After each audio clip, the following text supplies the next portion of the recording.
juste deux mots sur là où on est ce soir. Parce que c'est un lieu qu'on a créé, hein, voilà, on est les premiers, voilà, c'est la première opération qu'on fait ensemble.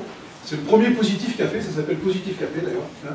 Et lorsqu'on a construit ce projet-là avec le centre social, c'était la volonté que chacun puisse prendre la parole, et merci d'avoir dit que prenez la parole. Hein. Donc ce que je vous propose maintenant, c'est effectivement qu'il y ait peut-être une ou deux questions à Mehdi, hein, voilà, sur ce qu'il a écrit, et puis après ça, il faut que chacun et chacune prenne la parole. Hein, c'était la volonté qu'on a ici, c'est effectivement que la parole est libératrice, la parole construit, et puis voilà, il y a plusieurs rendez-vous qui sont prévus, mais on les donnera après, on va pas les donner maintenant. Hein.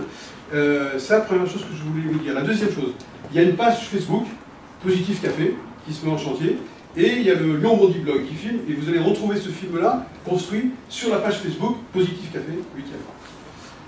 Donc pour lancer le débat, si vous avez une question ou deux à Mehdi, ou trois même, hein, voilà. On fera toujours une rencontre avec un intervenant ou un artiste. On a voulu donner d'abord la parole aux artistes parce qu'ils ont un regard sur le monde un peu différent que les chercheurs, les sociologues, les historiens. Ils nous emmènent dans un ailleurs que certaines fois on n'arrive pas à nous emmener. Voilà. Je sais pas, je pense que voilà.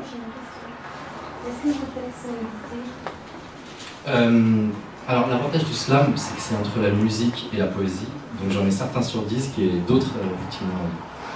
D'accord. Ils sont édités. Voilà, mais pour ceux que ça intéresse, effectivement, je peux vous donner des références. J'ai sorti notamment un album gratuit qui s'appelle Asphaltocratie. Et voilà, vous tapez l'IRV Asphalt, Asphaltocratie, vous retrouvez des textes que vous avez. S'il y a un texte, c'est le Je suis hype qui est dessus. Moi, c'est que des textes sur un sujet. Et voilà, l'idée c'était de défendre une gratuité équitable.